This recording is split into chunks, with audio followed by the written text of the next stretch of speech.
Chapter 5, Merchandising Operations. Almost every business sells either goods or services. When a business sells goods, we refer to that business as a merchandiser. Although most of the operations in any business can be similar, regardless of the type of business, in a merchandising business, there are some special kinds of processes that are unique. The first of those unique processes is the merchandiser operating cycle. The business acquires inventory for resale. Either it plans on selling the inventory as is, but with a premium added, or the business will further process the inventory it acquires, adding value, and then reselling it for a higher price. Inventory can be purchased either with cash or on account. When inventory is purchased on account, the buyer will take possession of the inventory, selling it later, and then paying for those goods at an even later date. Acquiring inventory on account requires the use of the accounts payable account. The financial statements of merchandising companies also look somewhat different from what we've seen so far. The most notable difference is that the income statement for a merchandising company includes a line item for cost of goods sold. When cost of goods sold is subtracted from net sales revenue, the interim subtotal is referred to as gross profit.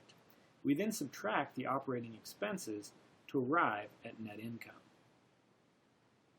The major difference with respect to the balance sheet is that a merchandiser will include a merchandise inventory account that is usually several times larger than any inventory account that might appear on the balance sheet of a service company. The merchandise inventory is treated as a current asset.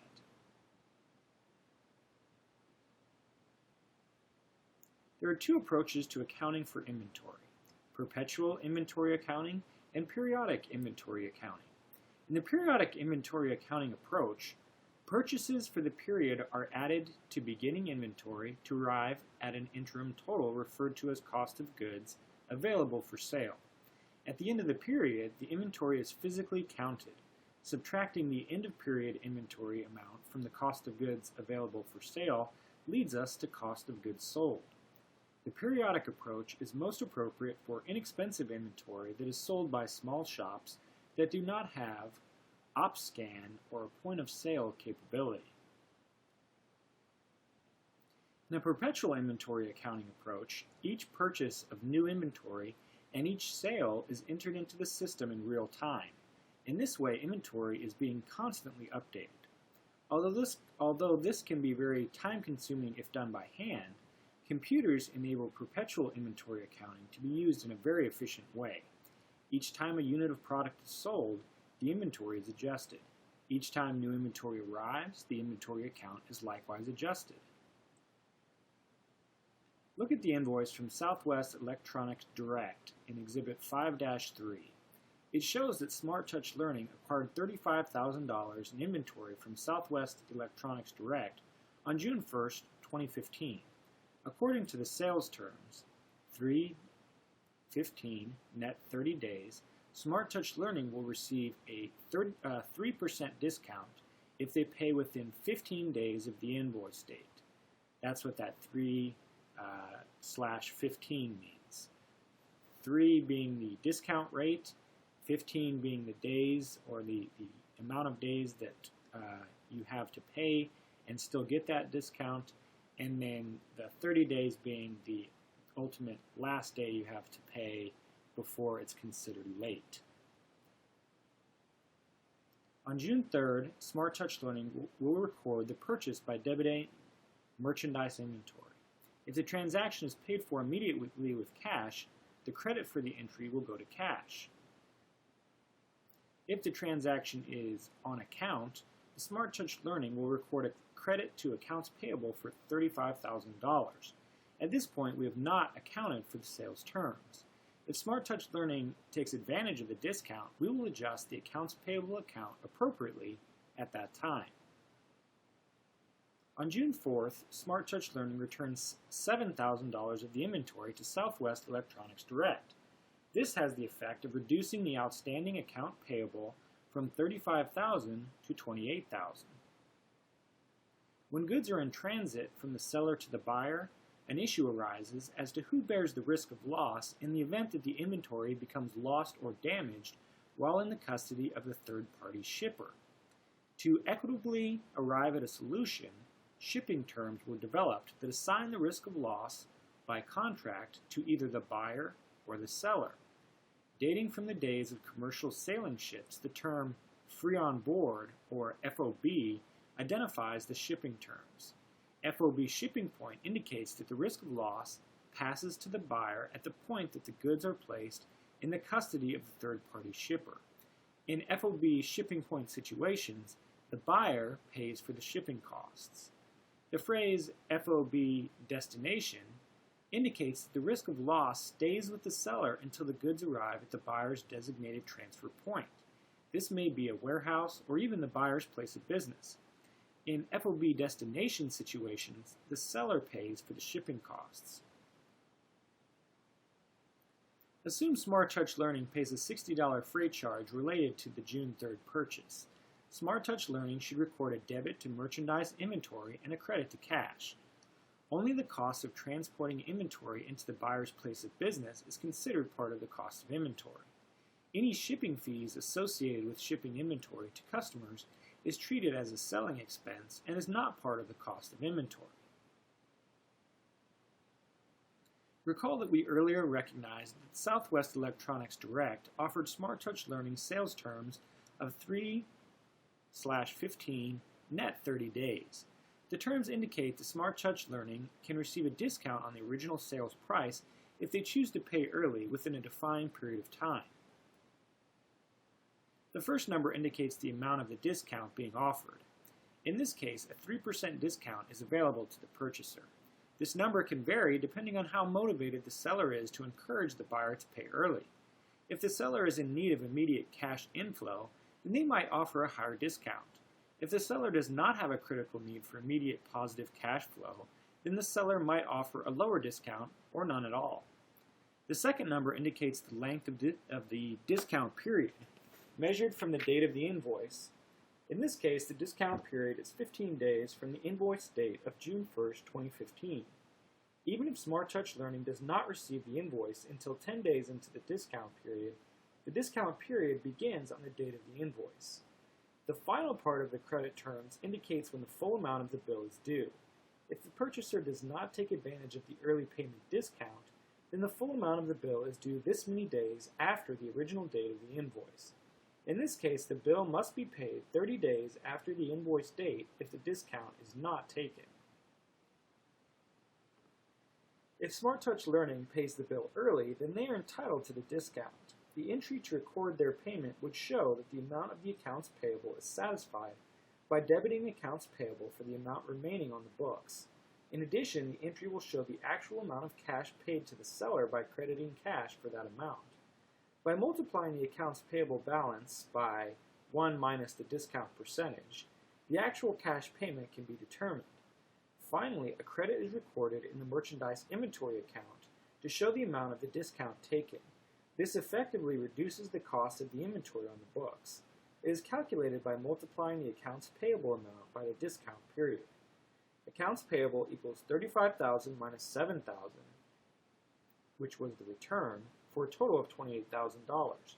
The discount was $28,000 times 3%, or $840, and so the cash paid was $28,000 times 97%, or $27,160. At this point, the merchandise inventory account will contain several entries. The June 3rd amount associated with the original cost of the inventory acquired, a June 3rd amount showing the amount of the freight charges paid related to the acquired inventory, a June 4th amount showing the amount of inventory returned to the seller, a June 15 amount showing the amount of the discount taken due to the early payment of the invoice. When we sell items to customers, we must record the sale in the books. In this case, we see that Smart Touch Learning sold 2 touchscreen tablet computers to a customer for a total of $1,000. However, having an invoice does not mean that we do not have to record the transaction in the books. A journal entry must be prepared. Because we are using a perpetual accounting approach to accounting for the inventory, we will actually be making two entries. The first entry will record the sale and related receipt of cash or account receivable. The second entry will record the reduction of inventory and the related cost of goods sold for this particular transaction. Let's assume that on June 19th, Smart Touch Learning sold 2 tablets in a cash sale for a total of $1,000. Also, assume that these tablets each had a cost of $350. First, we record a debit to cash for $1,000 and a corresponding credit to sales revenue for $1,000. Second, we record a reduction to the merchandise inventory account of $700, along with a corresponding debit to cost of goods sold. Cash sales are fairly simple to record. If the sale is on credit and has associated sales terms, the recording of the transaction will be subtly different. Let's assume a second sale on June 21st of 10 tablets for $500 each.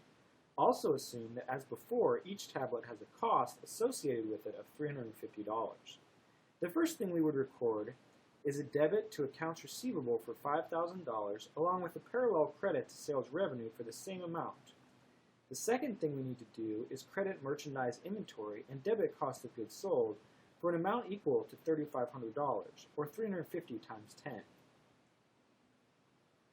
If we need to accept a return in a perpetual system, we also need to make two entries. The first entry will show the reduction in accounts receivable with the corresponding entry in sales returns and allowances. The second entry will show the merchandise inventory being restocked with returned merchandise with their corresponding entry to cost of goods sold. If we are granting a sales allowance, then there is no merchandise inventory to receive, so we only make one journal entry. If the June 21st customer pays Smart Touch Learning on June 30th, the entry must be recorded. Smart Touch Learning will credit accounts receivable to wipe out the receivable. They will then record the amount of cash received. The difference, which can be computed as accounts receivable times 3% discount, is recorded as a debit to sales discounts, a contra revenue account. Earlier, we discussed that freight in is recorded as part of the merchandise inventory cost. When we are purchasing the inventory, it is considered a product cost. However, if we are selling goods and must pay for shipment to get the goods to the buyer, the related freight out cost would generally be considered a selling cost. Net sales revenue is a term that summarizes total revenue after backing out certain items. This term will become the denominator in many ratios involving sales revenue.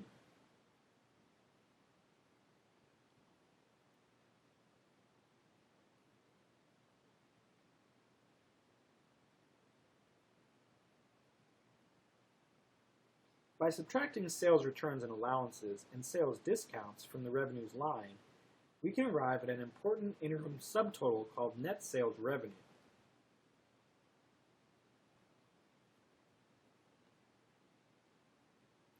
The results of accounting for the inventory will provide a mathematical measure of the dollar amount of inventory that should be on hand. However, actual inventory on hand often does not match the amount that the accounting system says should be there. Inventory leakage can occur due to theft, damage, donation, or even errors. When there is a difference between what the system says should be there and what is actually there, we need to make an adjustment to the accounting records so that they accurately reflect the actual numbers. After the accounts have been adjusted, the temporary accounts of the merchandiser are closed in the same way as done for any other company. Using the 4 steps in the closing process, the income statement accounts and the withdrawals account are closed. The entries are fairly straightforward, with revenues being closed to income summary. In the same way, expenses are closed to income summary. Note that the contra revenue accounts, sales returns and allowances, and sales discounts are closed at the same time as the expense accounts are closed. After closing the income statement accounts, the income summary account will have a balance of $25,200, which is equivalent to the income statement net income number. Next, income summary is closed to capital.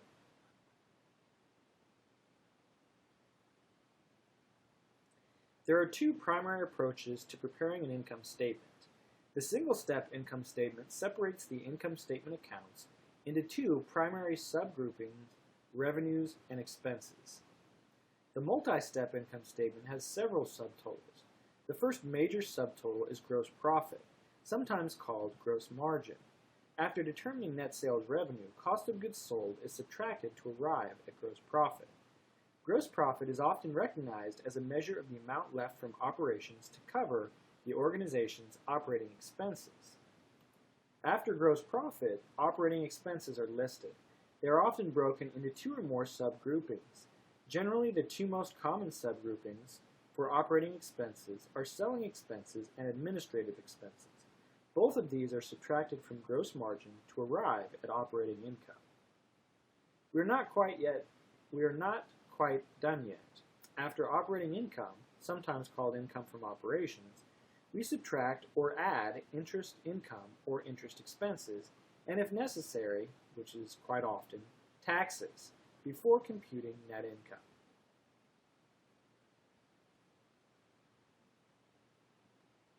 One of the most useful of the financial statement profitability ratios is gross profit percentage.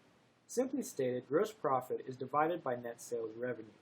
The resulting gross profit percentage can be used to measure the company's profitability. In addition, watching the trend in the gross profit percentage over a period of time can provide important evidence of the direction that the company's business is headed. In this case, we can see that the gross profit percentage is 34.1%. This is determined by computing first the gross profit amount, which in this case was $904,625. The gross profit amount is then divided by the net sales revenue, which was $2,650,899.